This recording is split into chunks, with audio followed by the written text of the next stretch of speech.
Yo, Shortbox Nation, this is Botter, and I'm here to tell you right now that con season starts early this year with the return of Northeast Florida's premier anime, comic book, and sci-fi event, Collective Con. That's right, Northeast Florida's largest pop culture convention returns for its 10th year on March 8th through the 10th at the Prime Osborne Center in Jacksonville, Florida. 10 years of Collective Con, they're pulling all the stops out to make sure this is a can't-miss event. And the guest list they got going, don't even get me started on the guest list. I mean, they've got A-list celebrity guests and voice actors from some of your favorite movies, anime, and video games like Elijah Wood and Sean Ashton, Ray Park, Trisha Helfer, Ross Marquand, Max Middleman, and Bo-Katan herself will be there, Katie Sackhoff. Tell me what other convention is giving you the opportunity to meet Frodo and Sam from Lord of the Rings, Darth Maul, and One Punch Man all under the same roof.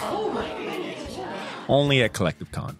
And if you're looking to get some of your favorite comics signed, or if you want to get an original sketch from some of the best comic artists in the world, well, you're in luck, because there'll be plenty of comic and creator guests there, like DC comic artist extraordinaire Clay Mann, Harvey Award-nominated illustrator John Taylor Christopher, Marvel and DC cover artist Chris Stevens, and acclaimed Star Wars author Timothy Zahn. They'll all be at Collective Con this year. And if you're looking to bring the family, or if you want to make a weekend out of it, you're in luck, because there'll be so much going on at Collective Con that weekend in the form of vendors, fan panels, video game tournaments, cosplay contests, after parties, and a bunch of fan events. You can purchase single and 3-day weekend passes now using the link in this episode's show notes, or by going to collectivecon.com to book your tickets and hotel.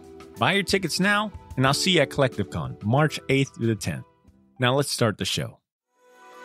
Ladies and gentlemen, I present to you the Short Box Podcast. The Short Box Podcast is recorded live from Jacksonville, Florida.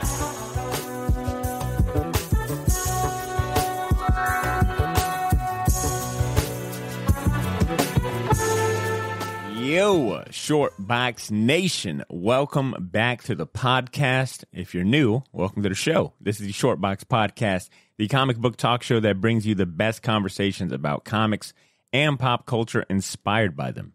My name is Botter, and I've got the special Edmund Danzart here from in the Short Box studio. What up, Ed? What's up, man? Oh, that was really short. Very brief applause. We started getting feedback that the applause section is too long, so I cut it short. We'll make it comically short now. What I will give you, Ed, is this soundbite, all right, in exchange. Anybody who is into comics knows that name. Damn right, Edmund Danzart. You know right. Edmund Okay. Danzart. Today, we'll be introducing you to a new friend that's doing some awesome things in the comic industry as a self-published creator. His name is Ian Chalgren, a book designer focusing on special projects related to the comic book industry. He's also the founder of CMF Publishing, a business he started to create and distribute his passion projects with the world. His latest self-published offering is called the Uncanny Covers, the Ocular Edition, which is a prestige format digital art book that highlights some of the best Marvel covers of all time and talks about the iconic artists behind them.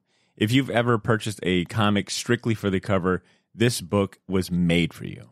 Ed, is it safe to say you've done that a few times yourself, bought a comic just for the cover? Oh, yeah, 1,000%. I think I still do it too. I still do it. Variant covers are back, and it's insane. Yeah, big time. Yeah, the Uncanny Covers Ocular Edition book is basically a art museum exhibit in book form. And it not only impressed me so much that I had to have Ian on the show, but it also caught the attention of publishers like Dark Horse, Fantagraphics, and Syzygy, and some other very important people in the industry. So if you're an aspiring comic creator, designer, or just a fan of books about comics or comic art, I think you'll get a lot out of this conversation and this introduction. Ian will also be assisting us for the main event today, which is an overdue celebration of the life and career of a comic legend that we recently lost, the now late, great John Romita Sr., or Jazzy John Romita, for all you OG Marvel heads, who passed away on June 12th in his sleep at the age of 93. I think the news was broken or shared with the world via his son, John Romita Jr., who is a comic icon in his own right. For those who know, John Romita Sr. needs no introduction. To many, he's known as the quintessential Spider-Man artist, and for good reason. John Romita Sr. was a true pioneer and pillar of the comic community, and thanks to his role as art director for Marvel, he's had a hand and he's been an architect for the way these characters have been shown to the world through print, through memorabilia, through merch, and so much more. And that's why we're dedicating a segment of this episode to giving some long overdue words and giving flowers in honor of the man's legacy. In addition to that, we're also announcing another comic giveaway contest. We need some help from listeners like you as we gear up for our 400th episode, which will be a milestone moment for us. And we've got some badass comics to give away in exchange for your help. So keep your ears open for the announcement later this episode. That's pretty much your overview for this episode. Check out the timestamps in the show notes if you want to fast forward through anything or hear a certain segment. But let's finally get this show on the road. Let's start by welcoming our guest of honor to this episode. Like I said in the intro, he's a book designer and founder of CMF Publishing, and he's here to tell us how his latest self-published book, The Uncanny Covers, the Ocular Edition, helped him get his foot in the door and working with publishers. Now, one very important thing to know about Ian's work in the Uncanny Covers book that we'll be talking about is that it's not available for purchase anywhere because physical copies of the books don't exist, which feels kind of like a crime against humanity because these books are gorgeous and they deserve to be on shelves. I know I'd be dropping a pretty penny to own one of these. But the good news, though, is that you could download a digital copy of the book for free. If you take a look in the show notes of this episode, there will be links listed so you could download a high-resolution PDF of the entire book, which I can't recommend enough. I highly advise you download a copy of the book and flip through it while listening to this episode. Shortbox Nation, without further ado, let's welcome Ian Chalgren from CMF Publishing to the show. Ian, how you doing? Welcome. Hey. There we go. Yeah. Now we're talking. Sorry, Ed. They know who I am. Yeah, it gets shorter and shorter every time. They've been applauding Ed for the last 10 years. All right, Ian, don't feel bad about him. Yeah, thanks for having me on, guys. Totally a surprise and an honor. So it's a lot of fun. I enjoyed watching some of your vids this week, and you got a new viewer in myself for sure. Oh, man, that means the world, Ian. But Ian, let's put the spotlight on you, man. What was the impetus to the cover book? All right, this amazing book that you designed, put together, and put out into the world. Tell us a little bit about the origin of the Uncanny Covers book. Sure. Try to make a long story short. I got the opportunity at my day job to design a 400-page book, and I had never done a book like that before. It was a coffee table book. It was best year of my life at my day job. Really enjoyed that. And about the same time, I discovered IDW's artist editions. I'd never seen those books before, and it just blew me away. So I just started buying those, and I loved them. And decided, why am I sitting here doing stuff that I enjoy my job. I don't love the stuff, though. And I'm like, why don't I try and do some stuff that I love? It's not work if you love it, right? So I started throwing my own version of an IDW artist edition together, and started bothering Chris Rael, and kept bothering him until he gave, basically. And I just wanted to make the book I wanted to look at was the key for me anyway. And maybe get some work doing this. Why specifically Marvel covers? Because, the book's titled Uncanny Covers, but there is no DC covers, right? I'm not mistaken? No, it's all Marvel. I was a Marvel kid. I collected from my core years were like 79 to 85, but my first comic was like in 73 that I remember, and I was just a Marvel kid. That really is it. My next ocular edition, I think I'm going to be focusing on DC, and it's not going to be original art. So it'll be a different version than my first two. Okay. And you mentioned first two. I forgot to mention in the intro. This is book number 2 of your self-published stuff. The first one being you did a book about Rom and showcasing original artwork done by the series artist Sal Buscema. And once again, that one is also well designed, looks great. And honestly, if you would have handed me that book, if there was a physical edition, and if you were to hand me that book, I'd probably think that it too belonged in the IDW artist edition kind of like offerings as well. Sure. That was my first one was more or less a total ripoff of Randy Dalk's designs and the way Scott Dunbeard puts these together. The second one, I kind of went off on my Uncanny Covers. I just kind of took some liberties, and I wanted to make the book I wanted to see. It's been a lot of fun. It's a lot of work, but I really enjoyed it. Ed, I just had the opportunity to kind of show you quickly, like the Uncanny Covers book. What was your immediate reaction? You know, honestly, when I first clicked it, because you send the notes out, and I saw the books, and I was like, oh, cool. He works on IDW stuff. That's neat. And I didn't read more. And it totally, just because it's the amount of work, because like I said, I've done some page layout and book layout stuff, not as to the extent you have, but I have little familiarity with, desktop publishing and stuff like that. So just looking at it, oh, this is a new IDW thing. That's cool.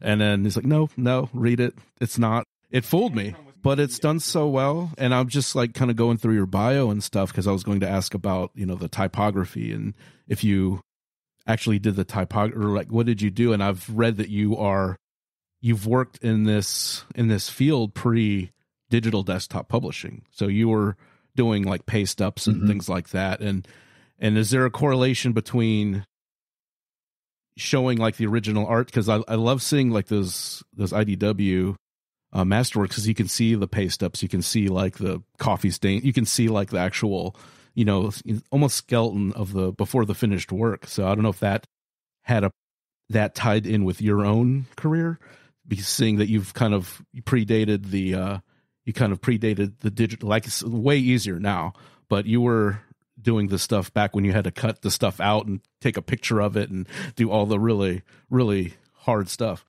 Yeah, that whole process. I was just right before desktop publishing, so yeah, I did get to do all of that fun stuff, the manual stuff, and I learned a ton. So when I started picking up these IDW artist editions, it just the process just fascinated. Like, oh, okay, this is how it works, because you don't get that from just looking at a comic. Yeah, but you could see the lines, you could see the paper cement destroying things. You could, it was kind of neat. So that was. The process side of me was just as excited as the art lover in me. Cool. when I got those, and I just adore those books. I'm going to say it, Ian. I think this book could easily stand side by side with any of those IDW books that you mentioned and love so much. The execution and presentation is there. You've got it all from a great cover. You had a table of contents. You included an author introduction. The blurbs you write for each artist is a nice touch. You inject some of your own personality and commentary. You have great back matter and extras included. I mean, you've really thought about it all. And that's not even talking about the actual contents of the book. The lineup of artists you have range from iconic artists that we all know and love, like, from John Byrne, Jack Kirby, Frank Miller. And I love that you gave Marie Severin her own chapter. That one was probably my favorite part of the book. How did you go about picking the artists and covers and comic art that are highlighted in this book? Was there a general criterion, or was it strictly based on your personal favorites? I went in with some criteria right off the bat, and I had like 30 artists that I wanted to consider, and I narrowed it down. What I wanted to do was I wanted to, number one, whatever artists I could have access to high resolution scans, like from Heritage Auctions. That was key, because if I couldn't find a dozen Bill Sienkiewicz, well then, okay, he's out. The other thing was I wanted to be able to focus on artwork that had, for the most part, not been seen in an IDW artist edition. So, like for Byrne, for example, there are no Uncanny X-Men covers, and that's one of my favorite runs of all time. But you've already seen them, so I wanted to put stuff in there that folks hadn't seen, and that was the key. It was just a elimination period of just like figuring out the artist, figuring out how much I could grab, how much was high res, how much was not in IDW already, and just throwing it all together. It was a long process. I'd say half my time making that book was figuring out and downloading art and abiding by my criteria and crossing my fingers. If your goal is to make this feel like a seamless addition to the IDW artist books and offerings, I think you went well and above beyond in being successful. Thank you. I know that you printed like a few for handing out to editors and people in the industry. How's the reception been within the industry? So far, it's been great. There are, just even yesterday, I dropped 4 more books in the mail to different editors and publishers. I've reached out to a lot of big shots straight away, like Mike Richardson. He replied right away and said he'd forward my email to his art director. And Mike Richardson, for those unaware, real quick, Mike Richardson, for those unaware, he's the editor at Dark Horse? President? Okay. He's the main man at Dark Horse. Top dog. Okay, got it. Yeah, he's a top dog. I've been chatting with Gary Groth and Eric Reynolds over at Fantagraphics. They have said that I'm definitely on their radar, and when they have some stuff coming up for me that are in my wheelhouse, which which would be fantastic, because I love Fantagraphics stuff. I got some Marvel people in mind I'm going to send off to. I sent a message to Todd McFarlane. He's not replying, and that's fine. I didn't expect him to. Yeah. There's no Spawn in here. Why am I not in this book? Get out of here. That might be it. Ed, you might be onto something. What you did is very impressive, because you're basically presenting a finished product as your portfolio. So it's like going up to someone reviewing pages with a fully published, fully done comic. So that it's such a great, I guess, plan. I don't know.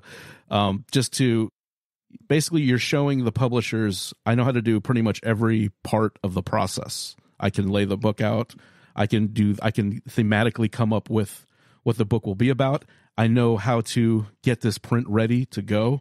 And so basically, if I was a publisher, if I saw someone just have, okay, this guy knows what he's doing. So that should put you on top of everybody's list, because it's such an impressive amount of work you put in as a portfolio / like a resume piece. I think what Ian is vying for, like this position, is really cool and is unique, right? Like a designer, a book designer that thinks about, the product, the presentation, is an interesting goal.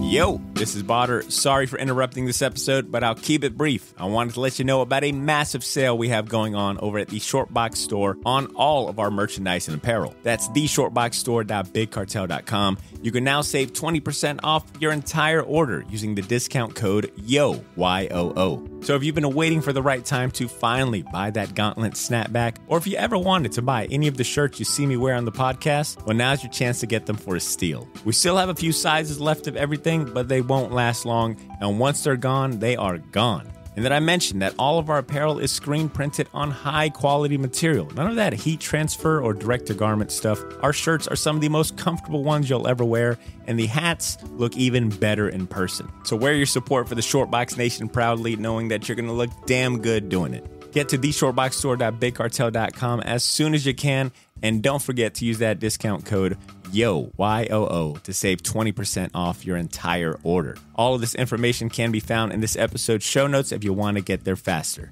Thanks for not pressing fast forward. Now back to the show.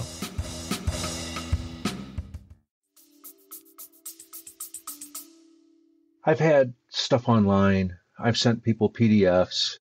It was just the lack of response. They get a million PDFs, I know how to do this. I got a background in print.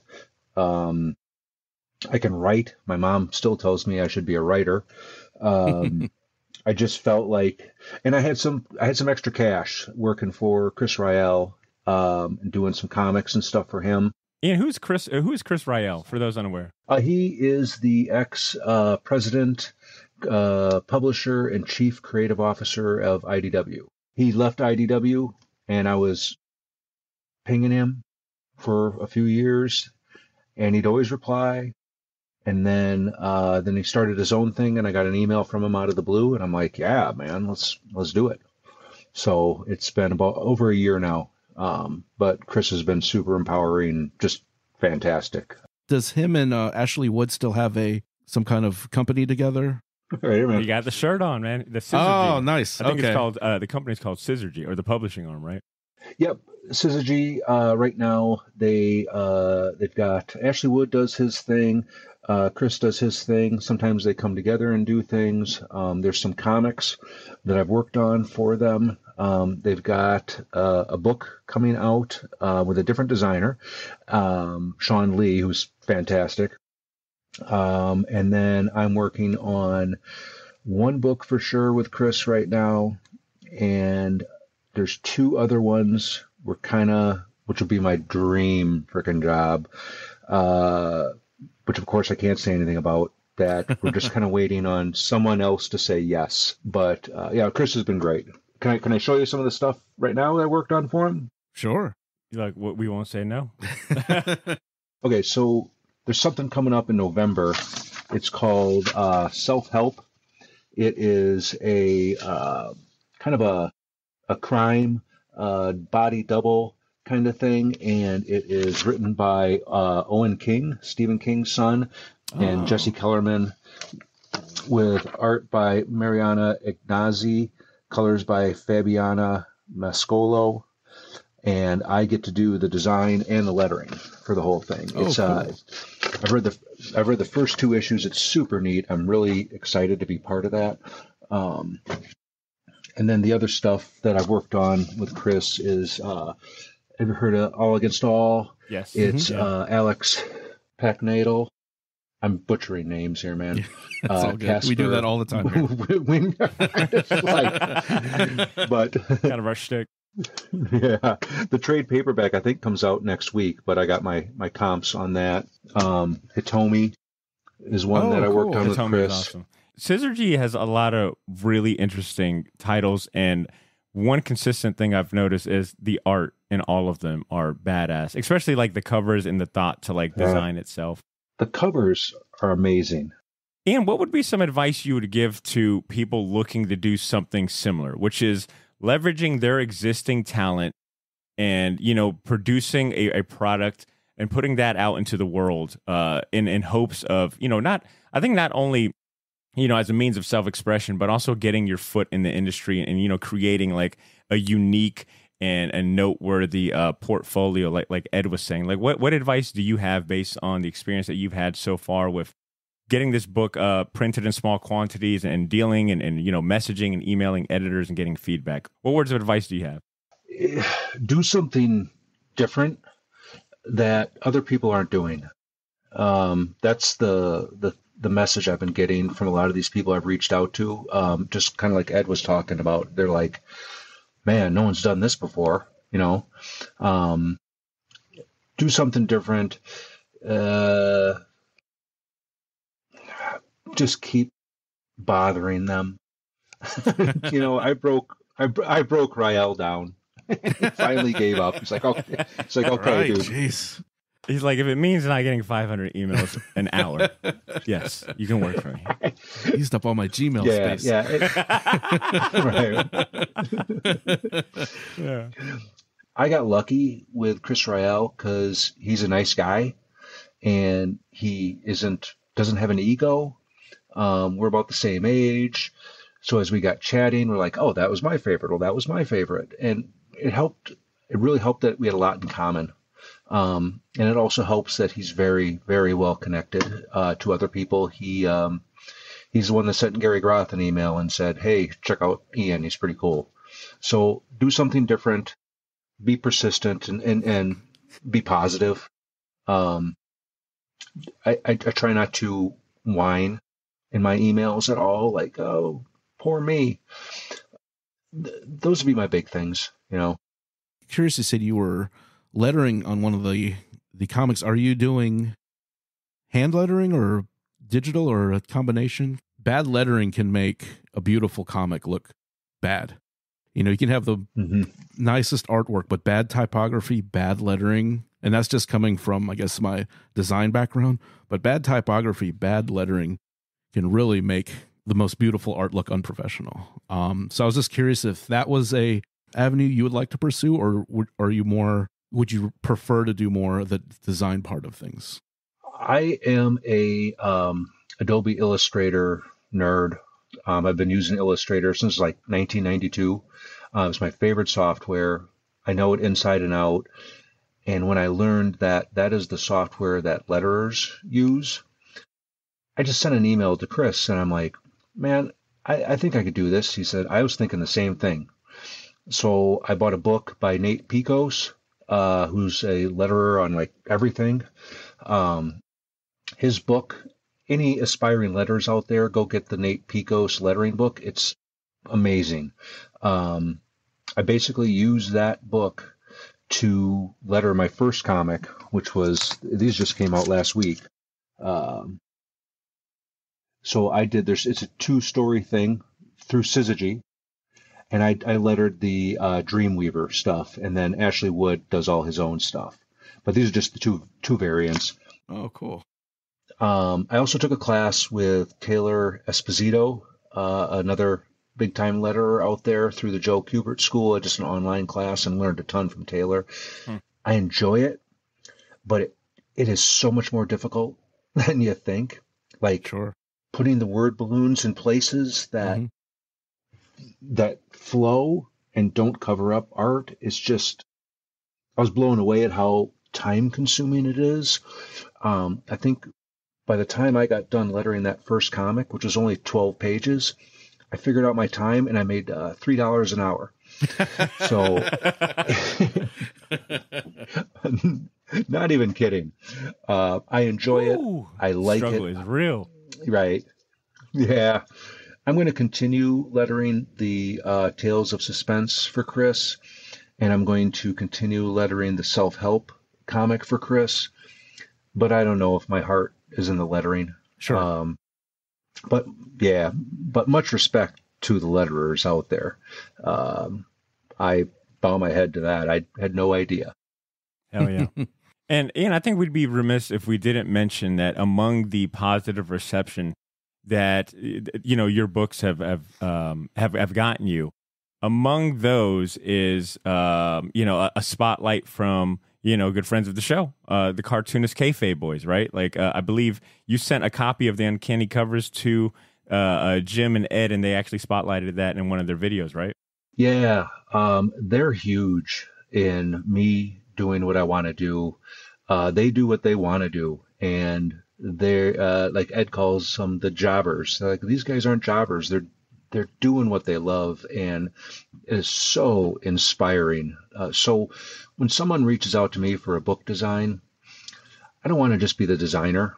I want to really sink my teeth into it and be part of the whole thing. Otherwise, it's just a job. So that's kind of what I'm looking for. But yeah, Ed and Jim, they also did a video on my ROM book too. I sent them one copy just for the hell of it, because I love the show, never dreaming that it would even be mentioned. And then one day my email started blowing up. I'm like, what the fuck? And I look online, and here's a whole episode on my book, and it was shocking. That was an honor, and yeah, they're a huge inspiration. Those two guys and Chris Rael have done so much for me, whether they tried to or not. You probably have gotten a few DMs like, how much? I got a blank check. How much you want, Ian? People have come knocking down your door trying to get a physical copy, if I'm not mistaken, of both books, right? Oh, yeah. I have got a few, which were very tempting offers, but I got to stick to my guns. I want to play by the rules. I want to do this. I don't want to get sued. I want to get hired. I fully respect that, because I know I ain't got the willpower or honor to do the same thing. So I'll say this, that I'll have links to digital versions of both books, the ROM and the Uncanny Covers book. Ian was kind enough to actually, I think that's the great thing, is that, you are allowing people to, take a look at it and download a PDF version and, look at it digital, which I think is a great way to like stay legal, but also like, put your artwork and your work out into the world. Sight unseen, and without, I would think, oh, this is cool. Where can I get this? This would be in my library. You probably thought I got an advanced review copy from IDW. Yeah, we're not that lucky yet. We're not that lucky. Not yet. But yeah, they are beautiful. I mean, they're super professional. It is well executed. And I'll wrap up this segment by saying, Ian, I think you exemplify something that we here on the Short Box champion as much as we can, which is aspiring artists and creators taking their God-given talent and combining that with hard work, ingenuity, and leveraging the power of self-publishing. I mean, we talk about it all the time, anytime, especially like coming off of like Duval Comic and Zine Fest and being surrounded by, indie publishers and, small comic creators. I think what you're doing as a means of both self-expression, but also getting your foot in the door. I mean, you are seeing like, you're reaping the fruits of your labor. Like that is awesome. And can I ask one non-comic related question? If you will humor me. I was going through your bio and I saw the reason you stopped collecting, and I saw a picture of Iron Maiden. As a huge Iron Maiden fan, I got to ask, favorite album? Peace of Mind. Oh, very nice. Okay. Yeah, easy. Over Power Slave. I've seen a... Oh, yeah. Okay. Yeah. Okay. Peace of Mind was really my first Maiden album. And that just kind of sticks with you. Sure. Iron Maiden rules, man. My age, my first one that I really got me in before I went back, it was kind of that synth era. So like Seventh Son and Somewhere in Time, which were kind of laughed at because of the hardcore metal guys. But going back and listening to them, they're awesome. So, but I do like Peace of Mind is probably up there for me as well, because it's pretty much, I can listen to that whole album, straight through. Yeah. Except for the one at the end where he talks about the dinosaurs and stuff. It's kind of out of control. Yeah.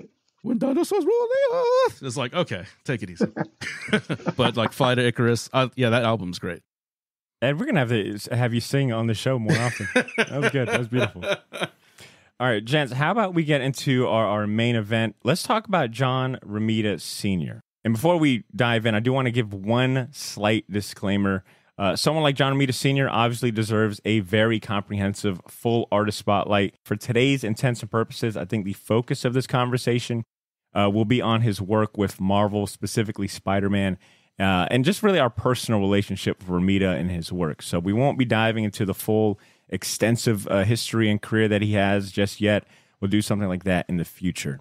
With that said, Ed, how about we kick it off with you, man? What was your first conscious exposure to John Romita Sr.? Like, what's your earliest memory? Earliest memories, and it's going to be, I think, for 99.9% of everybody, is like Spider-Man. Because, like I said, I said that, when I was growing up, when I was a kid, comics were pretty much worthless. Crashes happened. Every bookstore had like a nickel box, dime box, quarter box in the back corner tucked away. So my dad would always grab a stack, read them first, of course, preview them, and then I would get a stack of comics. And a lot of that stuff was a lot of John Romita stuff, like the covers for like, Luke Cage, Heroes for Hire, Spider-Man. So a lot of that stuff, was my early intro into comics, which, is older than me, but it was what I had because, that stuff was so dirt cheap back then. I think my earliest memory of John Romita Sr. was in those essential Marvel books, like those black and white trade paperback phone book size books. I remember getting like Essential Spider-Man Volume 1. And, those books collect about like 20 to 30, maybe 30 might be a little too much, but at least like 20 issues worth of comic books in glorious black and white, like newspaper kind of. Newsprint, Yeah, newsprint. Actually, the more I think about it, I think it was I had like Amazing Spider-Man, Essential Amazing Spider-Man Volume 1, 2, 3, 4, like up to like 6 or something like that. And I remember the first volume were primarily all the Ditko issues, and I just was not the biggest fan of Ditko. I grew up in a household where, I was reading all my dad's Marvel books, and his favorite artist was John Buscema and John Romita Sr. So when I got to Essential Amazing Spider-Man, I think Volume 2 is when his artwork, when he took over the title and we were getting his issues, and man, it was like night and day. Oh, yeah. Like my excitement of like just reading and plowing through these essential books. Like John Romita Sr. he is quintessential in my early comic journey and getting caught up with like Marvel books and just like, resonating and connecting with my dad over a shared artist. Romita Sr. holds like a super special place in my heart. And you actually you have a section dedicated to John Romita Sr. in the Uncanny covers book. Do you care to kind of like share what you wrote about John Romita Sr. and your first conscious exposure? My first exposure was this comic right here, the reprints.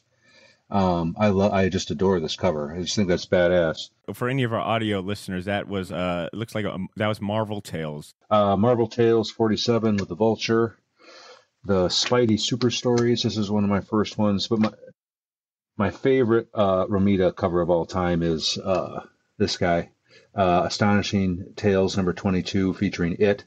I just think that's freaking terrifying. I mean, look at these people. Oh my God. You know? But these are my favorite Romita covers. So, I mean, these are just. Yeah, all those the Son of Origin, the Meet the Bad Guy books, like all those early trade paperback Marvel books. Yeah, those are wonderful. It's such a classic. He's got such a classic style. It's so smooth. It's so easy to read visually. And just a classy guy, you know. So is his son. They just seem like wonderful people. I've never met either of them, but they just seem like really nice guys. Ian, I think that is a great word, classy. I think classy, talking about the artwork, I think Romita is like got a classic style. I mean, hell, he was, his style was like the Marvel style, house style after Kirby. Well, he's the art director. Classy also to describe the fella as well. You haven't heard a lot of drama around, like I don't know too much drama around him, and he's from that era where artists justifiably so could had justifiable reasons to like complain and talk bad about like the industry and things like that. Like if he had any beef or quarrel, it probably would not be outside the realm of possibility. But I feel like he's always been jolly, really respectful. I don't know. It's just like he's just got a good energy to him. And if anything, very humble too, like almost too humble. Yeah, and I think there's a lot of artists during that time too where the artwork wasn't considered, I guess, high art, if you will. Mm-hmm. So they were not looked at as, top-notch illustrators and things like that. So they kind of carried that.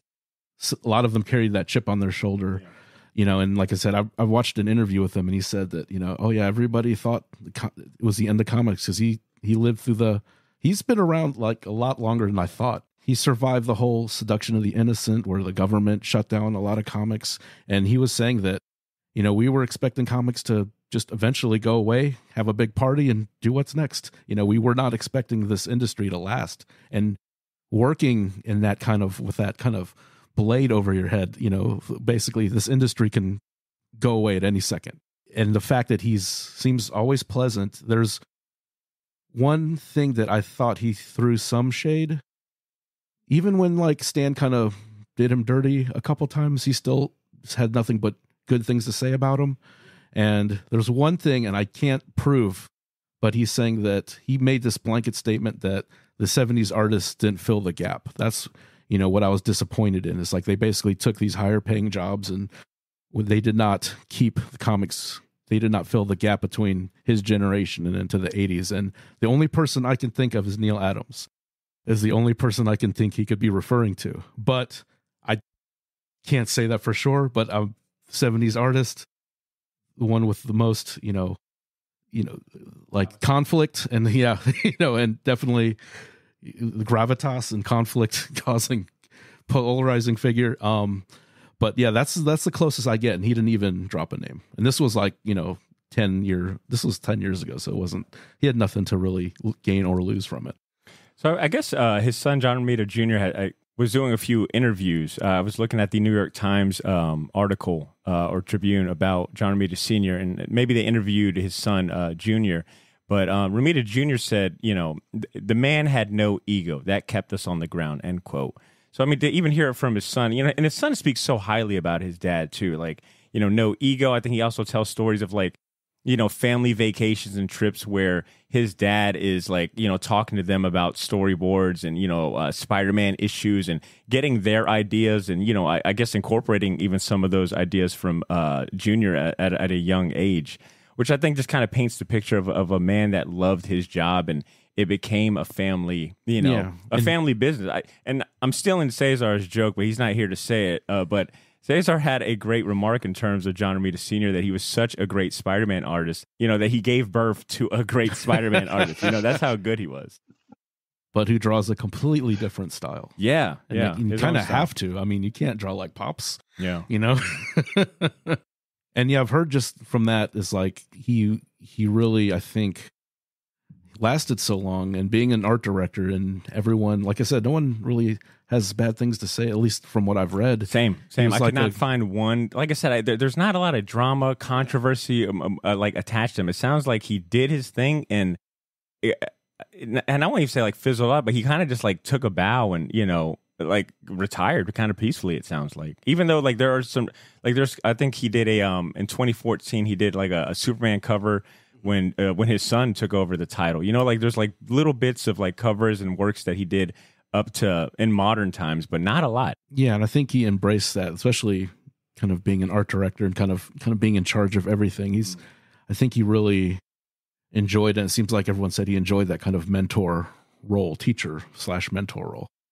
Ian, how would you describe Romita Sr.'s style? Like, if we're looking at it from an artistic lens, and you being an artist yourself, like, how would you describe his style? What words come to mind when you think of Romita Sr.? For me, he's kind of seemed like on the leading edge of the little bit more realistic style, like Perez, Byrne, which at that age was what I was really into. I wasn't into the cartoony stuff as much at that point. So that realistic bit of it, and it's just a classic look. His line is just so smooth. Those are the two big things: is his smooth line, the classic style, and or three things, and the realism that really stand out for me. It's just fun stuff. Any of the stuff. And when I did my research for my book, I went to the Wikipedia page that lists everything he's ever done. Jeez. It's shocking. If I didn't even list them all in the book, it's just unbelievable how many titles he worked on. Stunning. Just a machine. Yeah. And it's like one-off issues too. That's where I was getting a little confused. I knew he drew a big chunk of Amazing Spider-Man, starting from issue 39 after Ditko leaves. And I think he's got like a big chunk from 39 to like 60. And then like he kind of sprinkles in an issue or two. He does some layouts, but then it's like Jim Mooney is doing the pencils, or Don Heck. And then then he takes a step back. He's inking maybe, so it's kind of like when you look at his Spider-Man run, even if he wasn't the main artist, like you prop from 39 to, I'll say about, I'm just going to go with like 100. I'm going to say from issue 39 of Amazing Spider-Man to about 100. He's had a hand in some way, whether it was direct pencils, maybe assisting layout, maybe inking, or just like or just like for setting the template that other artists had to follow. It seems that Stan Lee was, maybe this was like Stan Lee was so excited to have an artist of his caliber bring, a fresh vision to Spider-Man that Ditko, in a unique way that Ditko wasn't able to, respectfully. And this will be my last Iron Maiden comparison, I promise. So it is like, you're an Iron Maiden fan. So it's basically, I love the first two with Paul Di'Anno as vocals, right? Mm-hmm. There's a standard right there. Yeah. But I don't think they would have gotten as big without Bruce. And that's kind of how I see Ditko and I see Romita, because Ditko's style, he's got a bizarre, he's one of the greats, but he's not the draftsman Romita is. And I think he would even say that. And his stuff was so bizarre looking, and it was just rereading it. It's as like 3 shades from a horror comic. It's, because of how weird everybody kind of looks, and just how his figures and his artwork is. But Romita brings that close to 10 years of doing these romance comics and bringing that kind of soap opera element and these kind of movie star, good looking people, attractive young people with, their problems, and basically being able to, what he would call in this interview, like nothing pages. Basically, I was drawing romance novels where nothing was going on. There's no action. It's just kind of bickering. But if you look at those covers, you can see, you can see that, he did close to 10 years. That's a career for a lot of people. 10 years doing almost exclusively like romance comics for DC before giving back to Marvel. That's that's a whole career there that a lot of people overlook, because his Spider-Man stuff is so strong and so influential. But a lot of those elements you can see, he brought a lot of those elements into that kind of glamour, that kind of, glamorous almost style to Spider-Man, refining it and then bringing it, as much of a hit as it was, kind of bringing it to that next level. You mentioned the how he inspired other artists. Look at Ross Andrews' stuff after Romita's, and there'll be times where I could pick up a Spider-Man comic and think it was Romita, and it was Ross Andrew. So just him inspiring other artists to do it this way, man. You know, it was pretty neat. Fun fact about you bringing up Ross Andrew, and you might already know this, Ian, but this was news to me. But Romita did uncredited art corrections on the first, DC Marvel crossover, Superman versus Spider-Man. Ross Andrews is credited as the main penciler, but I guess Romita did some, once again, some art corrections and, had a hand in it in the back. I didn't know that. No, I didn't know that. But Ed, I'm glad you brought up the romance comic career that he had, because that was real surprising to me, was the amount, how long he had been in the industry. Yeah. Before even touching a superhero book. We all know him now as the quintessential Spider-Man artist, but this dude, like you said, lived almost like two different lives and careers prior, like the ghost artist era, right? Yeah. Like him drawing layouts for a friend of his that was already working at Marvel as an inker, Lester Zakarin. Yeah. And I forgot how long he ended up doing that, but he was drawing layouts for him, giving it to him, letting him put his name on it, and it sounded like for a good bit, gets drafted into the army, does romance comics, and then goes to Marvel like, look, I'm the guy. I'm the ghost. He's like... I'm Lester Zakarin. Yeah. I listened to the interview, and he talked about that, and he was actually still in the military, but on when he had time off, he would go to the Marvel offices in full uniform to try to get some work too. And that's when he's like, yeah, I'm Zachary. And then he basically got saved. He did get drafted, even though he had kind of a leg issue because of polio. He's like, nope. He said I was good enough to go to war. But he had a buddy that kind of got him a gig. Basically, he said he was about to go on a boat to, I think, Germany, and they said they pulled him out, and then he essentially did like posters, right? Yeah, recruitment posters and things like that for the military. That's so badass, man. I'm telling you, we will probably do a full-on Romita Sr. artist spotlight, because his history is insane. But to go back to his style, Ed, you brought up the romance comics and that whole aspect, and I seen a really good description of Romita bringing like that soap opera-ness to superheroes, and it was quote, Romita depicted beautiful suffering that combines soap opera and fantasy themes. Beautiful suffering is a great phrase for a lot of those of his run of Spider-Man. Even as a kid, I was like, this feels like a soap opera, and I'm so much more interested in the Peter Parker life than sometimes the Spider-Man stuff, because it was just so engaging. And like I'm reading these issues like freshman and sophomore year of high school, and feeling that connection of like, oh, I'm kind of going through these things, but I'm nowhere near as handsome as Peter Parker. Yeah. And he's supposed to be the nerdy kid. Yeah, right. He's a good-looking dude. What? I would date Peter Parker. It's crazy. But his style has always been like dynamic. It's been strong.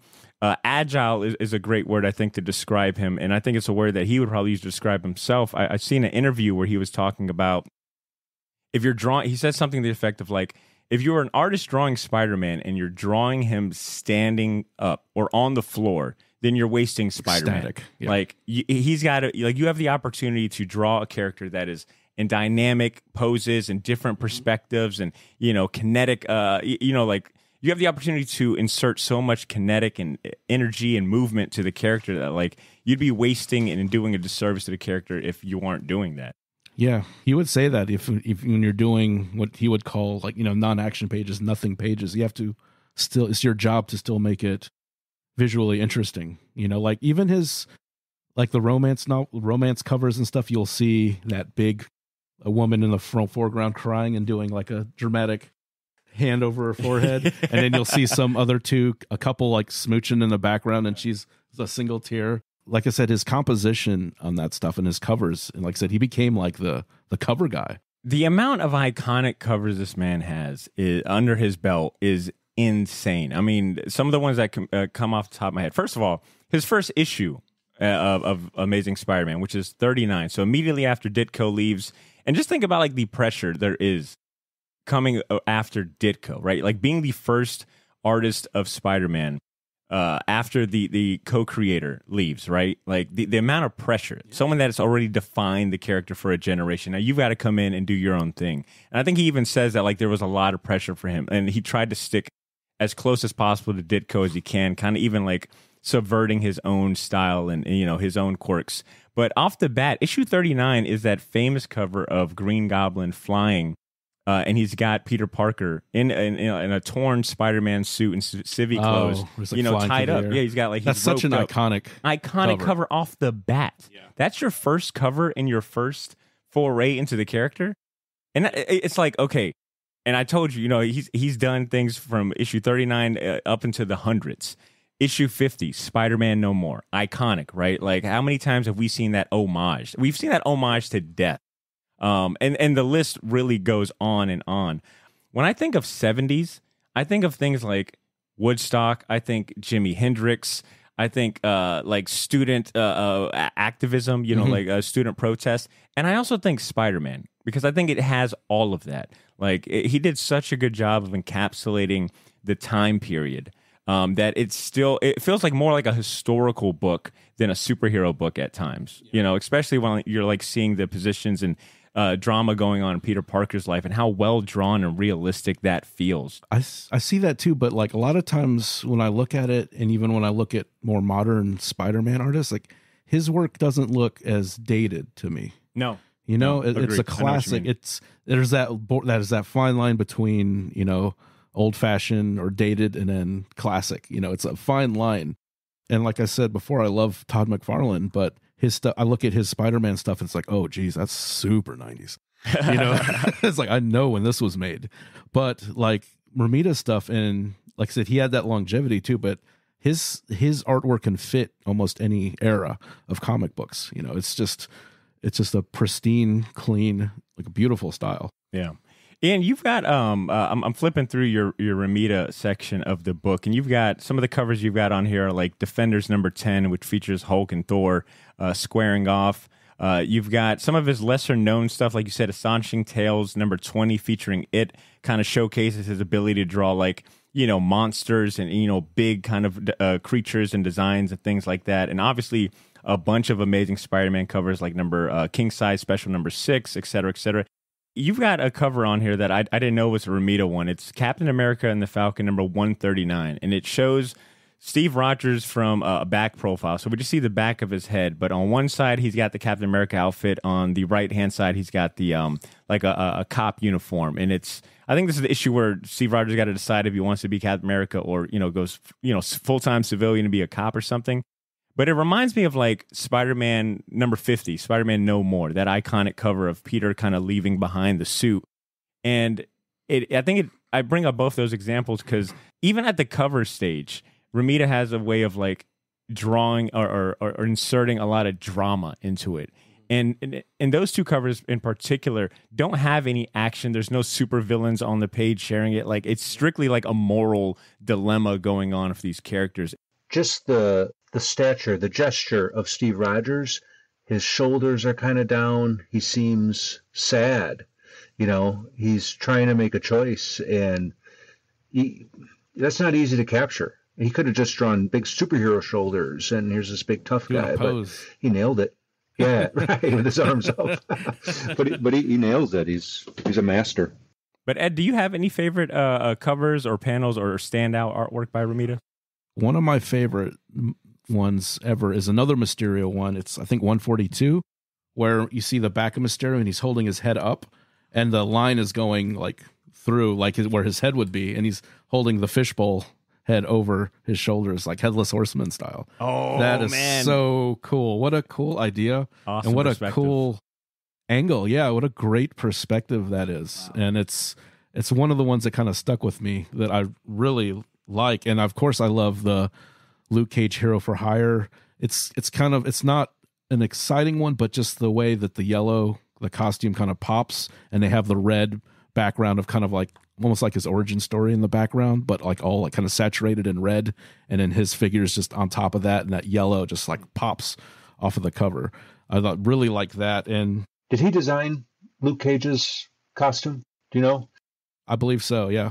Yeah, they put him on the first issue. Put Romita on that first issue. That's what I'm saying is there is so much that he's done in iconic covers and just images that you've probably seen. If you aren't like someone that's like actively looking for the artist or the credits, like you can easily overlook so many of the iconic images that he's done for Marvel. And it's one thing too. It's like those are probably my ones that are a favorite. But check out like he's done a handful for Chamber of Horrors, which you can see him do some horror stuff, which is interesting because looking up Romita stuff, at least for me, it's like it's hard to not get Spider-Man. 1,000, you go on Google Images and type in John Romita Sr. art, and it'll be, you got to go to page 1001 to get to anything not Spider-Man. Yeah, related. it's like, which I totally understand, but just being able to see him work in even like the Western stuff, romance stuff. He did a Jungle Girl book, I think, a couple covers for that.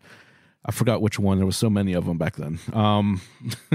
But just seeing that he can pretty much do any genre. Yeah. And even like he did like war comics. So he's done pretty much everything. But definitely, Spider-Man's going to be his signature character for sure. Ian, you brought up an interesting point that I want to get to. You mentioned, Romita Sr., and we've kind of talked, Ed Yuyan brought it up too, but Romita Sr. was promoted to art director, I think in 79, it was right as Stan Lee was promoted, like 77, 79, something like that. Yeah. And for those unaware, when you enter the role of art director for a comic company like Marvel, especially at that time, it means that his duties included supervising and hiring other artists, providing corrections, like we've kind of mentioned, cover sketches when needed, really kind of being a hands-on in regards to anything artistic going on in Marvel. So that would also include character designs. And, kind of a new piece of trivia for me was the credit that John Romita Sr. gets for co-creating and helping design some iconic characters, such as Punisher, Wolverine. That was a new one for me. I didn't know that he, designed the original suit and the cat-like look of Wolverine in his first appearance. Luke Cage, he gets credited for Bullseye, Tigra, Brother Voodoo, and he also gave Black Widow that sleek black bodysuit that, we all kind of know. And Mary Jane. Which is another, like feather in the hat, right? Like I think her first full appearance is like issue 42, if I'm not mistaken. He is responsible for drawing the first full appearance of Mary Jane, which is the iconic scene that we all know and love by now, right? Like, face it, Tiger, you hit the jackpot. How many times has that been homage on his own, It's like he's got his bibliography of just Spider-Man. I think that's why it's so easy to just like look at, just put a spotlight on his Spider-Man contributions, because they're huge, right? Like for the character, he essentially developed the lore that we all know and love. Like I said, I did watch a couple interviews with him. I found out his like first paid art gig was. Basically, I'm not sure how he got recommended, but I guess this kind of rich doctor paid him to do this, kind of set up this kind of like art show in one of the floors of his hospital. There's some rich doctor guy. He was like 17. So he basically did these 4 foot by 8 foot cardboard panels, which that's a bitch to paint on, but doing like medical illustrations and stuff like that. And basically he was getting paid $60 a week to do this.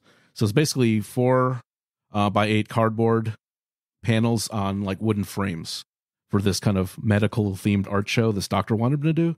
And he was making more than his dad was doing this, $60 a week. And he's like, I got this gig and I got paid for 2 months. I kept trying to stretch it out more, but that was his first paid art gig, was doing this like weird medical art show for this rich doctor. It's like anesthesiologist that he knew in New York. So I thought that was and he says, and the guy was like, do you have any pictures of this stuff? I was like, it was terrible. I don't want to see that. It was awful. It's like, I thought it was good at the time, but he's like a kid. But imagine coming out of high school, like, and getting a gig that gets paid more than Pops does. So it's pretty wild. So he was kind of destined to do something in the arts somehow. Mm-hmm.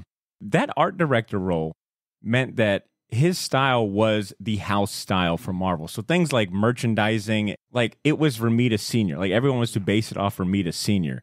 You know, like Jack Kirby was the house style prior to him, which I think just says a lot that even though he's the second person to do it, that is still like a huge role and a huge honor to have like an entire company base their style on your artwork. I think says a lot to like just how fucking good you are. Yeah. Underoos. Oh, my Underoos by John Romita. Exactly. Ian, well said. It's like, look, kids aren't just flipping through the pages of your books with your art in it, but they're wearing your art. You know, they are, you know, playing with your art. You know, like think of all the toys and merchandise. Poster on the wall. Yeah.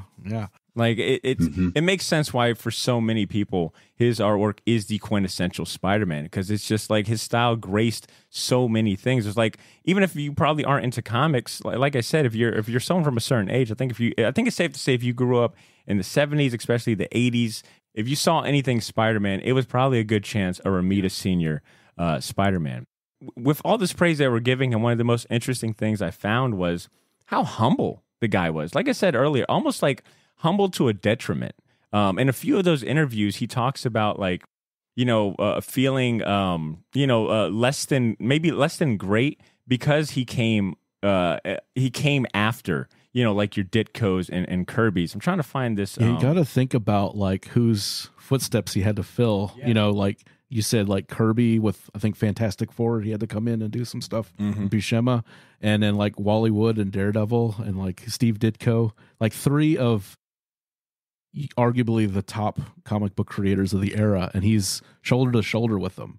He's like a colleague, he's not a disciple. He wasn't like a student of these guys. He was a colleague, and he was holding his own for sure.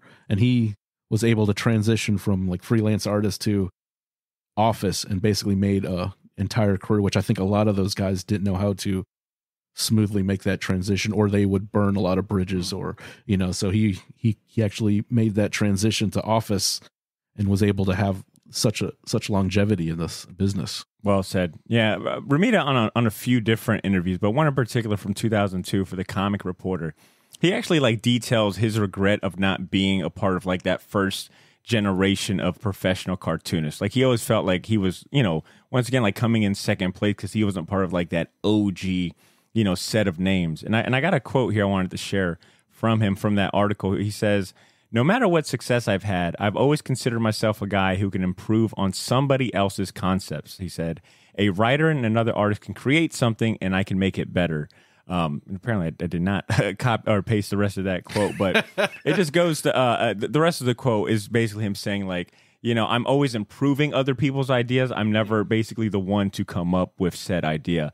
And I think that's such a interesting, I guess, like juxtaposition between how people view him and his colleagues and his peers. I mean, I got a quote from Alex Ross here that I think sums up everything we're saying really well. He said about Romita Sr., quote, "For me, John Spidey is a design of such perfection and beauty so as to be simply the greatest looking character in comics by his hand," which is a remarkable compliment to get from someone like Alex Ross. But then you've got like his own internal, Romita's internal views that he shared with the world, which completely like kind of contradict that he's like, these guys are the greats. I just, touched up and improved where I could, what they created. Like always having that sense of like, damn, I didn't create these guys. I'm simply just playing with someone else's toys. I don't know if it's part of his generation or just the fact that he did work most of his career in such a volatile industry, like, oh, this can end any second now. It was such a disposable, undervalued art form at that time. So that might lead into that kind of, that kind of thought where you just second guess and you say, well, I don't want to, I'm not going to say too much because I'm just doing comics. Big deal. It's just a lot of those guys had that train of thought, that mentality. Yeah. Well said. Good stuff. I mean, we truly fascinating guy. I mean, like you could just stare at his artwork for hours. And I mean, once you start getting into his bio and learning about, the ghost art, the ghost artist period and the art director and just everything he's had a hand in, it's remarkable. And hopefully one day soon we'll be able to really dive into his career in full detail. Because like I said, there's plenty more to be said about the legacy that Romita Sr. leaves behind, as well as the many contribution that he's given the world of comics that we all enjoy. But I'd like to look to our listeners and ask them to chime in with a few words. Like I said, we weren't going to cover everything in full detail. So if there's anything glaring that we missed that you want to chime in with, maybe there's something in particular that means the most to you when you think of Romita Sr., an image, a cover, a panel, a comic, whatever it may be. I invite you guys to join in on the conversation, man. Share some words about what Romita Sr. means to you in an email, or you can shoot us a DM. We'd love to hear what you guys got to say.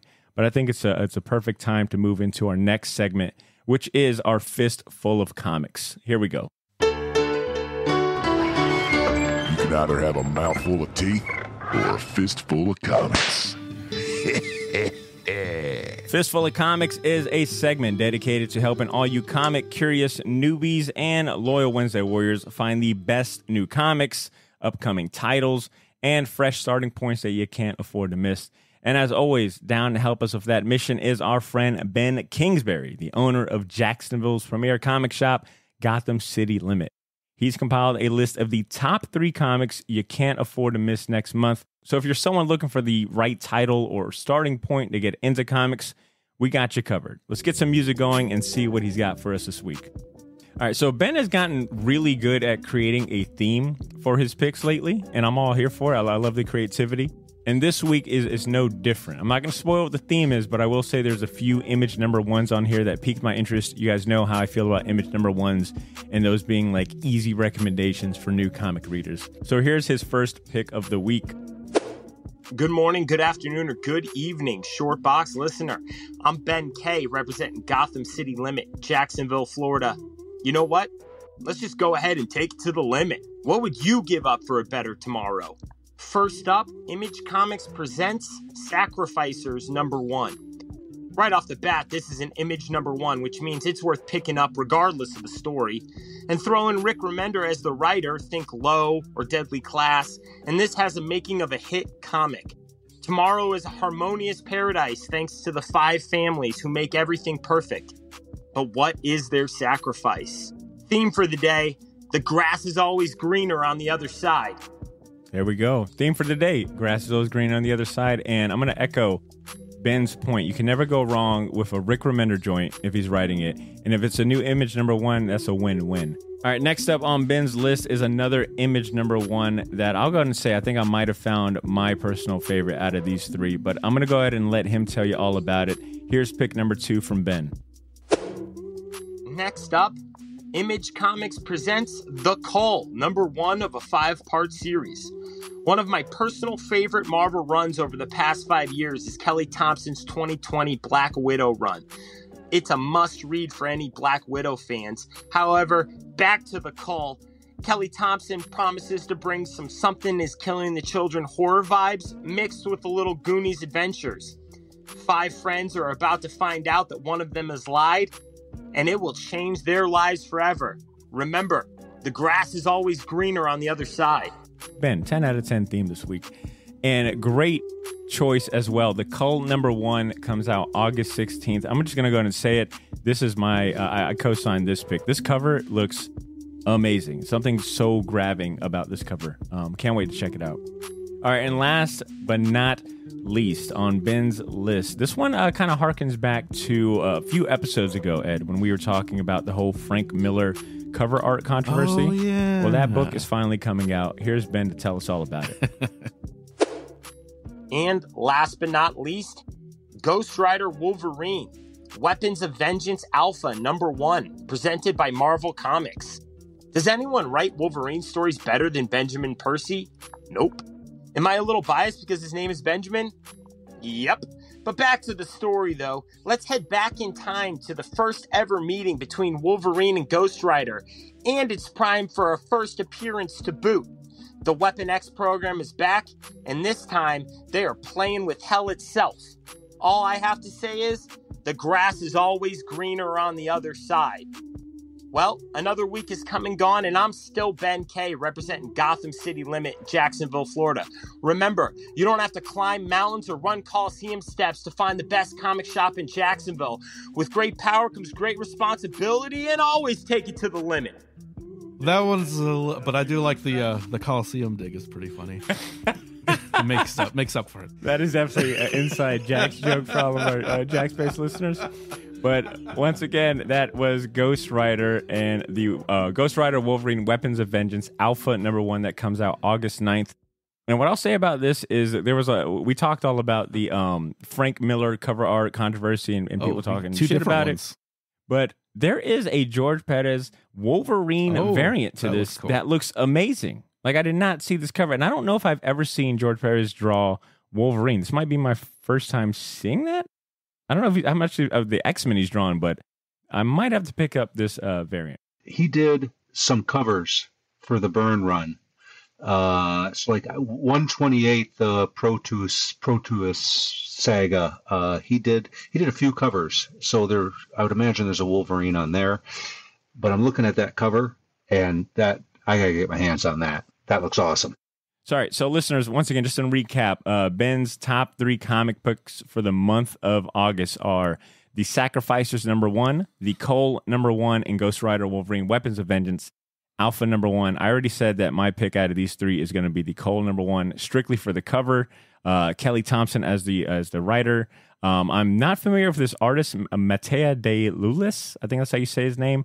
But if the interior is anything like this cover, I'm in for it, and it's a new image #1. So that's my pick. Ian, of these 3 picks, which one are you co-signing? The Cull looks fantastic. The variants look great. I think it's funny that these 2 image comics that he picked have the logos at the bottom. I tried to do some logos at the bottom, and for some of the stuff I was doing for Chris Rael, and he just said, no, the logo has to go on the top because the retailers bitch if the logo's at the bottom, because if they have them stacked, which... So I think it's interesting that those logos are at the bottom. The other thing about the Cull is the letterer, Hassan. I'm not even going to attempt to pronounce his last name. I worked with Hassan on the All Against All, and he's super organic lettering, very unique style. You could, once you look at his stuff, you could pick it out when you're looking at other comics.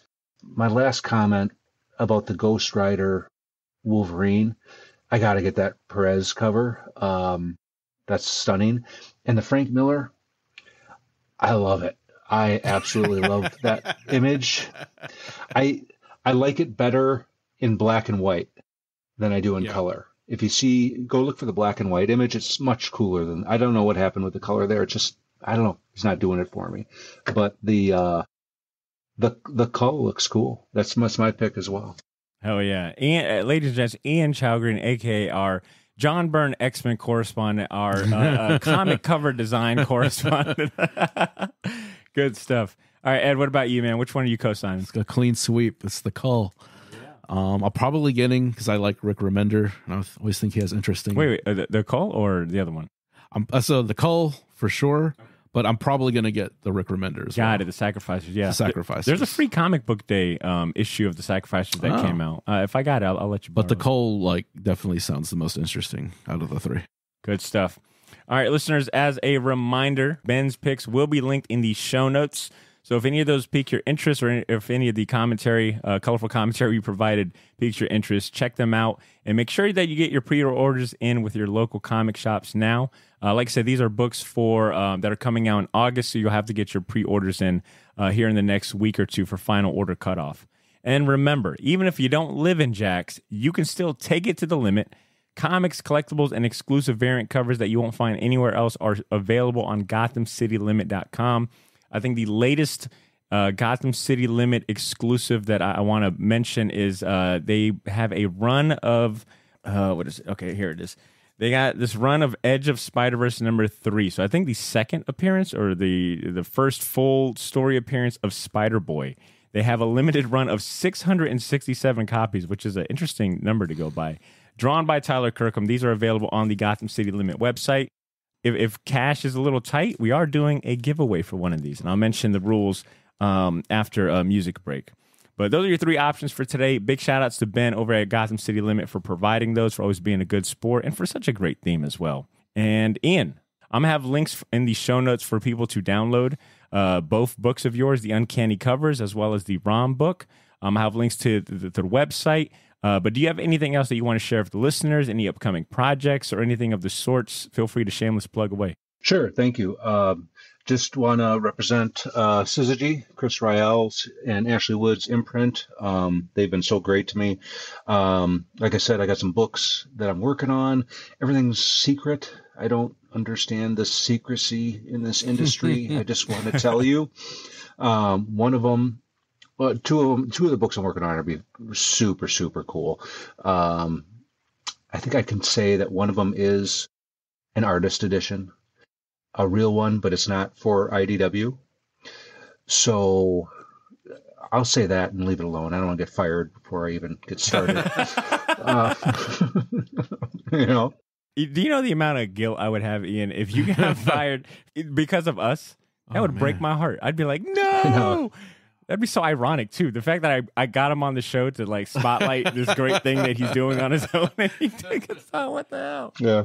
I'll get blacklisted once this thing posts. But no, it's not an IDW artist edition. It is the same format, different company. But it's going to be cool. Yeah, super excited about that. And just thank you guys for bringing me on. Wow, what an honor, what a treat. And you need to send me your mailing address because maybe there'll be a couple of things popping in the mail for the two of you here soon. No, I got you covered. I'm gonna send that me expeditiously, STI would say. I got you. But Ian, it's been an honor to have you on. Yes, fantastic work. Love what you're putting out into the universe. Thank you for being an inspiration, and thank you for being a co-host today, man. You have a good rest of your day. All right. Thanks, Ian. Thank you. All right, and for the rest of you listeners, don't go anywhere because, like I said, we're going to officially announce another comic giveaway contest. We're going to read some emails. And we're going to get to our champion picks this week. But first, we're going to go on music break. I got some music from our guy, Mecha the Marvelous, that I want to play. And and then we'll get to the rest of the show. Stay tuned.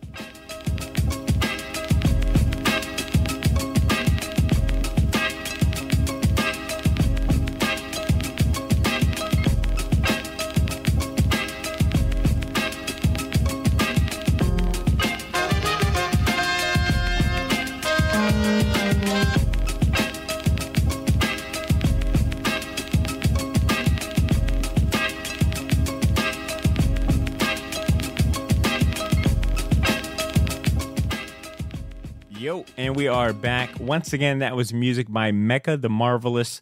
If you like any of the music that we play on our show, whether it's the intro, the background music, the music that we play on Music Break, check out the Shortbox Music Team. I have a link to each individual producer's website and SoundCloud, etc. So if you like music from Mecha the Marvelous or DJ Crumbs, Lerm, or Delectable Beats, check out the Shortbox Music Team, linked at the bottom of the show notes. Now, before we get to emails or go any further, it's time to announce this month's comic giveaway contest. We are close to hitting our 400th episode. We are planning a colossal Q&A episode for the 400th episode, which might include some familiar voices you haven't heard in a long time in the same room, hint, hint, hint. And we want you to send us your best, most creative, and entertaining question. So if you got a burning question about our favorite comics, if you got a question for one of us specifically, like say Ashley or Cesar, hint, hint, hint again, or if you want to hear some behind-the-scenes stories about the podcast, now is your chance. Everyone that sends in a question for us to answer will be entered in a raffle to win some awesome comics that really we should be charging for, but no, that's not how we roll. We're giving away some comics. The grand prize is a copy of Edge of Spider-Verse #3, the Gotham City Limit retail exclusive variant. Fun fact, there's only 667 copies out there, and one of those could be yours. Since this is a special occasion, we're going to open the Shortbox hotline for this contest. So that means you can record and submit a short voicemail at speakpipe.com/theshortbox. You can send in a question by emailing us at theshortboxjacks@gmail.com. Make sure to keep it short and sweet. Or you can hit us up on Instagram and Twitter and send us a DM there. Once again, in recap, send in a question for us to answer for our 400th episode by the end of the month, maybe even sooner than that. We might record before then. So send us your question as soon as you hear this. You'll automatically be entered in a raffle to win some comics, including the grand prize of Edge of Spider-Verse #3, that exclusive variant.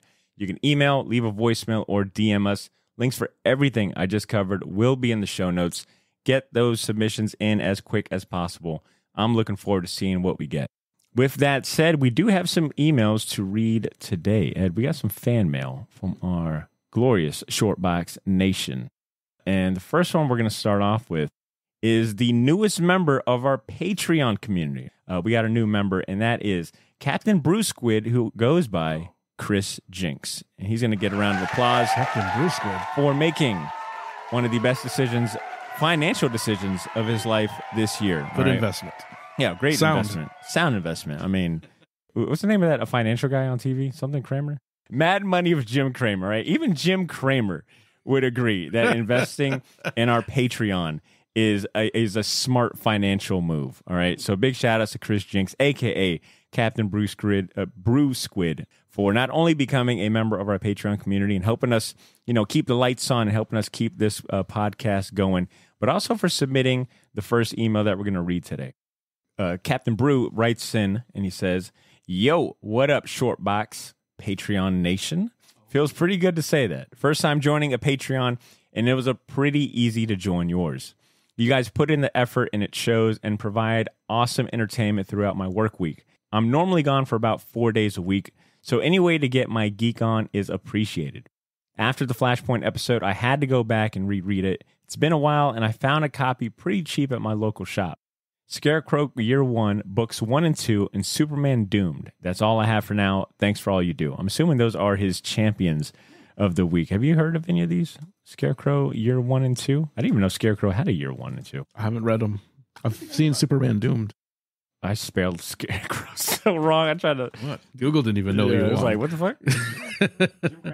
I'm spelling Scary Year like an idiot. Sorry, Scary Year. Scarecrow Year 1 and 2. Okay, let's see. Let's see what this is all about. Oh, is this based on the video game?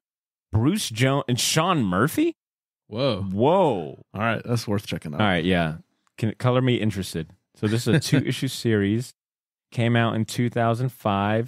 Had no idea that Sean Murphy did Batman work before White Knight. Yeah, watch it be like a different Sean Murphy. I'm like completely wrong. No, I think Lou Luridge, I think is a what is it, color or an artist? No, he's a colorist, and I think he's done a lot of Sean Murphy stuff.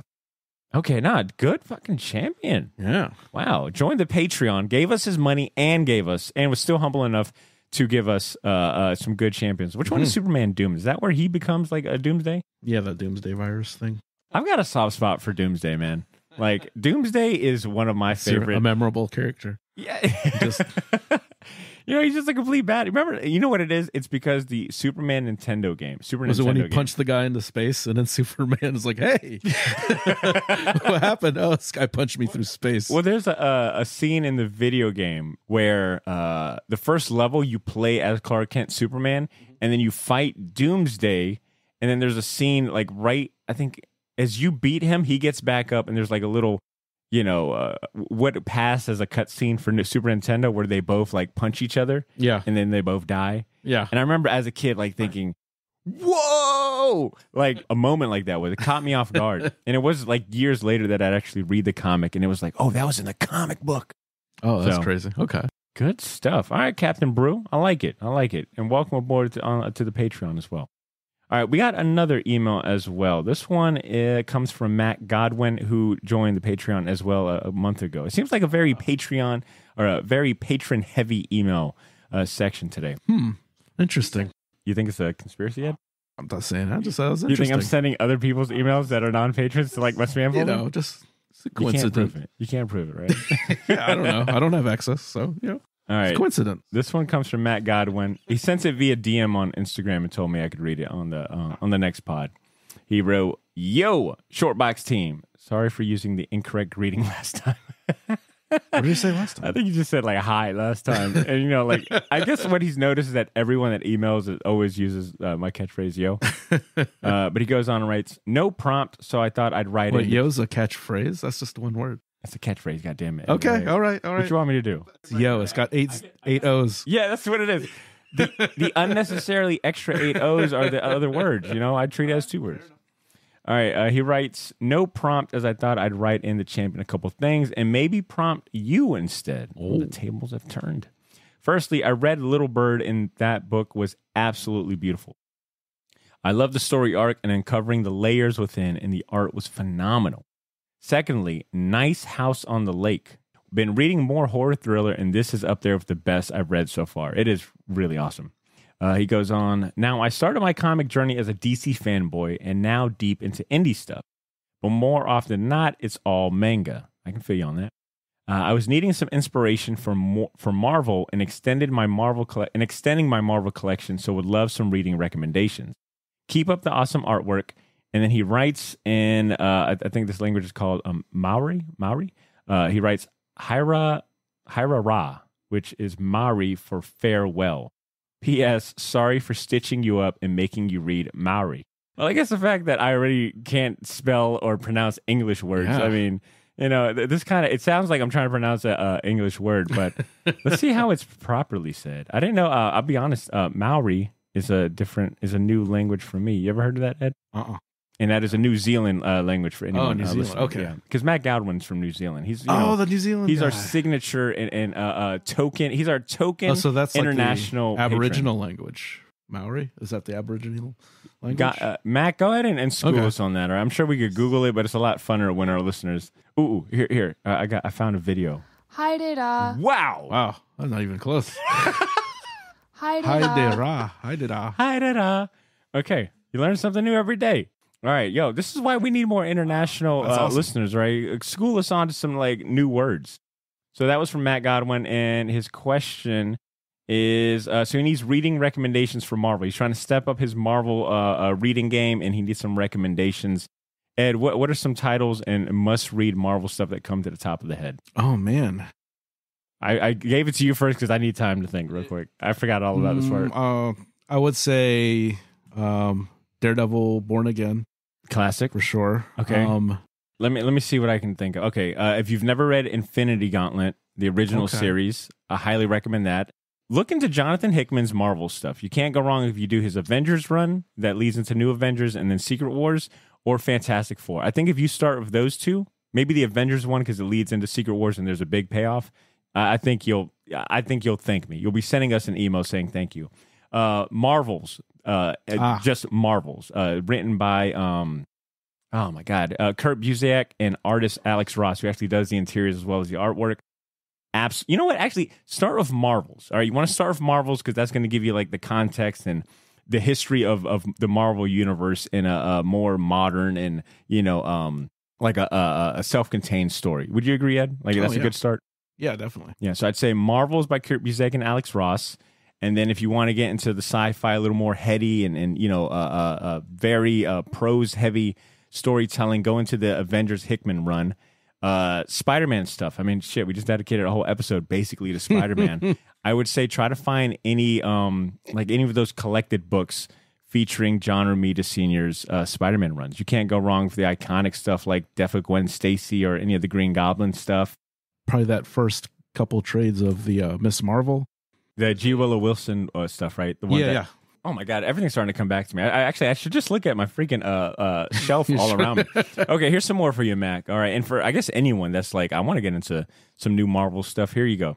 Okay, also add it's a 2006 crossover event called Annihilation that deals with all the space characters. It was written by Keith Giffen, wrote the original Annihilation series, but then there was Annihilation Conquest that was done by Dan Abnett and Andy Lanning. I might get those two names mixed up, but you can't go wrong with that Annihilation run, especially like if you have no basis or knowledge of like the Marvel space characters like Nova, Silver Surfer, Drax, and all that. Great story arc. I'm also going to recommend Planet Hulk by Greg Pak, and the right artist escapes me at the moment, but that was like one of the first current comic series I collected, so you can't go wrong with Planet Hulk. Ed, you want to add some more? Yeah, I want to add David Walker Sanford Green's run on Power Man and Iron Fist. Came out 2016. That's a fun. Yeah, there's a bunch of stuff. It's hard because it's going to depend on. I'd have to know more of what he's into, because our stuff went from street level to cosmic. Like, it's like that's a good point. Power Man, Iron Fist to Infinity Gauntlet.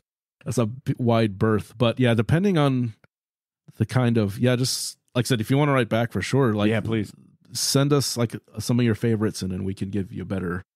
Yeah, kind of maybe narrow it down some more. Yeah, he says that his main bread and butter was DC, so he's trying to get into Marvel. So I guess Mac, Tell us what are some of your favorite DC comics.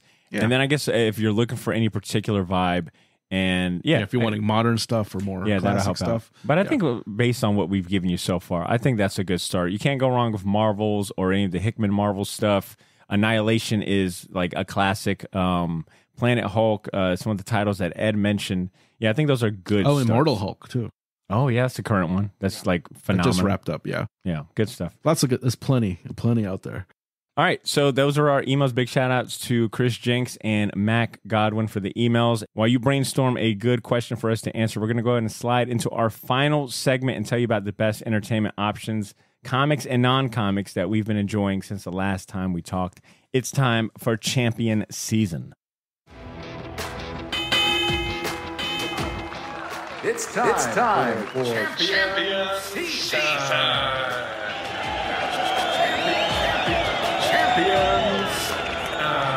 Champion Season is the part of the show where we highlight everything else that has consumed our free time, which includes movies, TV series, books, video games, and any other entertainment options that we'd personally recommend to friends just like you.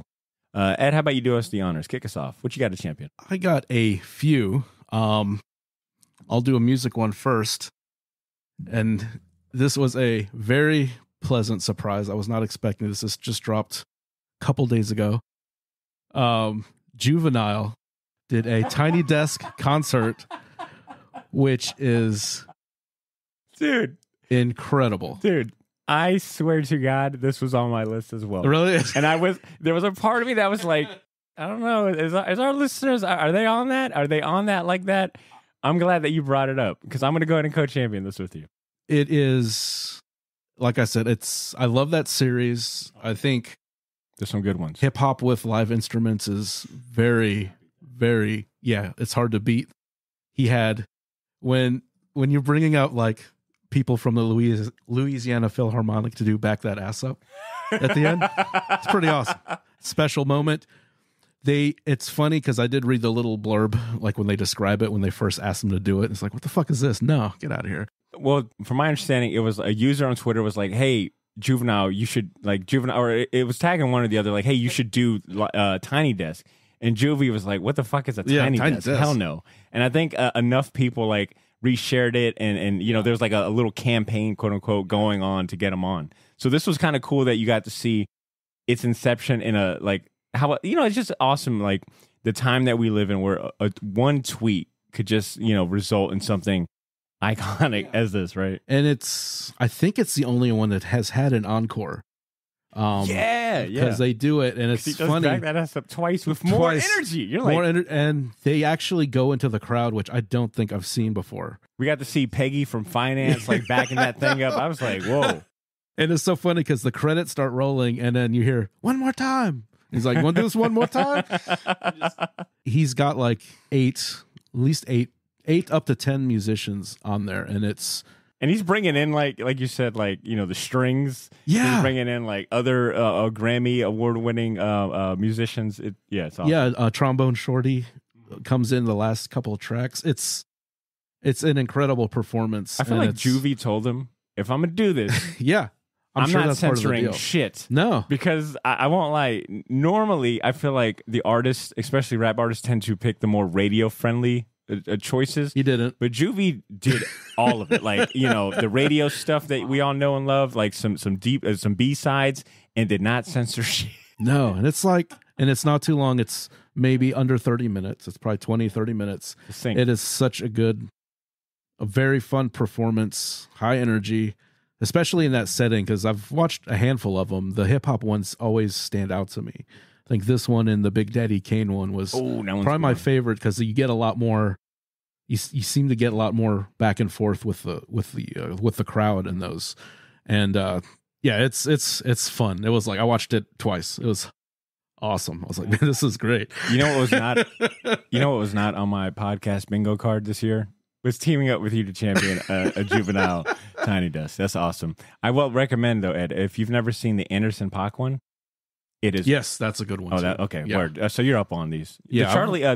There's a Charlie Wilson one that happened earlier this year that is also phenomenal as well. Yeah, that one's on the list. I haven't seen it, but yeah, that Anderson .Paak one was great. That's such a fun. idea, and it's like a nice little mini intimate concert, so you get some of the energy of a live show and a very seemingly awkward setting to have a set up a band in. But yeah, Juvenile one, that was probably one of the funnest ones I've seen for sure. Next two are comic related, back to comics. The first one is IDW just came out with this Rocketeer one shot in May, and with a story with Adam Hughes. Adam Hughes actually doing a story in this, which was based on a script that was never done from the screenwriters from the 1991 movie. Dan Bison and Paul DeMeo, I believe. And so, but you get a good story, a good amount, maybe a 10+ page story from Adam Hughes. There's a story with like an Amelia Earhart tie-in story. So very cool character. I love the Rocketeer. Jay Lee does a nice 4-page story. Never thought Jay Lee and the Rocketeer in the same sentence, but I definitely want to see more of that. Yeah, it just came out, should be still available. But Dave Stevens' Rocketeer, like one of my all-time favorite kind of pulp characters.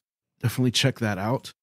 The next one I'm excited about because Dark Horse will be reprinting all of Richard Corbin, the late Richard Corbin's library. So they started with Murky World, which was a miniseries that started in the Dark Horse Presents and then finished in the Heavy Metal magazine. So this is his last work. So basically it started in 2011 and then he worked on it from 2017 to 2021. If you like Richard Corbin, like I said, these are nice hardcore covers by Dark Horse. I'm not sure exactly what from the library they're going to reprint. This was probably the most accessible for them to do, but very nice dust cover, very nice layout. Like I said, we just had a great book designer, very nice design with this book as well. If you're a Richard Corbin fan, like I said, his stuff is going to be coming out over the next few years. Dark Horse is doing a hardcover republishing of all his work, so I am super excited. But that's all I have for today. Good picks, man. Good. I mean, nothing was going to top the Tiny Desk Juvenile, but these are noteworthy picks right here. This Jay Lee story, nice? I think I know what we're going to use all of our Patreon money for, and that's to get Jay Lee to draw more Rocketeer. This is awesome. It's beautiful, yeah. And it's like, damn. That's it? Where's the rest of it? Yeah, give me another page. That's good stuff. Good picks, Ed. All right, I'm going to keep mine. All right, I got a Spider-Man one since we've been talking about Spider-Man this entire episode. The first pick of mine is an old documentary that's available on YouTube. I kind of forgot about it until Drew sent it my way, but it is called Symbiote Spider-Man, The Saga of the Black Costume. I think this was the documentary that came out around the same time as Spider-Man 3. I don't know if it was part of the DVD or just was put out around the same time, but it's from 2007. It's exactly what you think it is. It tells the story of the black suit, the black costume for Spider-Man. So they interview people like Tom DeFalco, Ron Frenz, and a bunch of other writers and people that were working in comics, specifically Marvel, at the time that made the suit and put it out. And you learn so much about its origin, its reception at the time, which was not very positive. So before Amazing Spider-Man 252, which is the first, appearance of the black suit in the series, it leaked to the fans, I think in a preview or something like that, and they got a bunch of hate mail. Like, what the hell? Why would you ruin perfection? Spider-Man suit is great. What is this? And and that is why it didn't last so long, because as soon as they got the hate mail, they were like, oh shit, let's go ahead and bring it back, let's figure out a story. But they needed to wait until Secret Wars 8 so that way they could explain how he got it, and then it was kind of backtrack. It's alien goo, guys. Yeah. So in between that, apparently then the mood kind of shifted and people were kind of big fans of it, and they were already in the process of writing a story to get rid of it. So yeah, if you're interested in behind the scenes stuff like that, like a snapshot into Marvel comics and pop culture at the time, this documentary, like I said, is on YouTube. It's 30 minutes, but it's fascinating, and I guarantee you'll learn at least one new thing about the black suit Spider-Man. My other champion, though, is the Dungeons and Dragon Honor Among Thieves movie. I rented it I was going to try to catch it in theaters, but I missed it.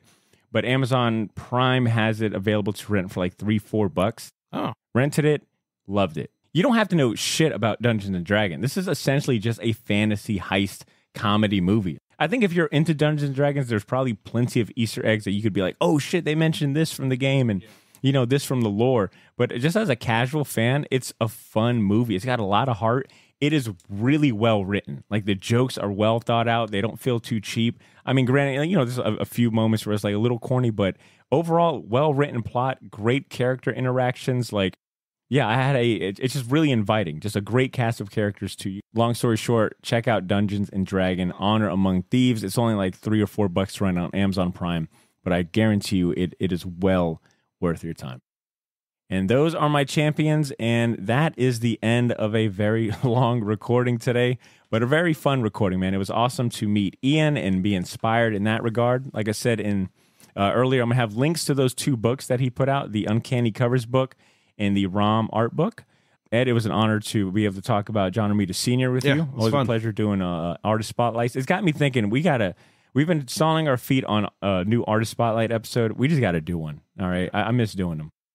Besides that, that's our show for today. All right. I can't stall any longer. The outro music is starting to play. That means it's time to wrap this up. If you enjoyed this episode, the only thing I ask is that you help us spread the word. Share this episode with a friend or someone you know that loves comics as much as we do.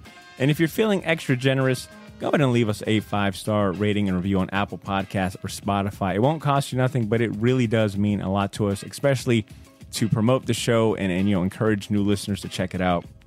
Let's see what else. Some more housekeeping items. Me and Cesar, we will be doing another live stream, flipping through this month's previous catalog next Wednesday. So the Wednesday after this episode drops, July 12th. That is a Wednesday evening. We're going to be doing another live stream. I'm going to be sharing the link on our Patreon, and I'll also share the link to that on our Instagram. So if you want to hang out with me and Cesar, or we record a fun episode, be on the lookout for that. And if you are local to Jax, for all of our local homies, we are teaming up with Ryan over at GAM to throw a Marvel trivia night on the evening of Sunday, July 16th. That'll be at Tepe over there in San Marco. I'll have more information and a link to that in the show notes. But come on out for a Marvel-themed meetup and a hangout. So you got a live stream to look forward to, an in-person event if you want, and, of course, another great podcast dropping next week. In the meantime, take care of yourselves. Go read your comic books. Continue to make mine and yours short box. And I'll talk to you next week. Peace.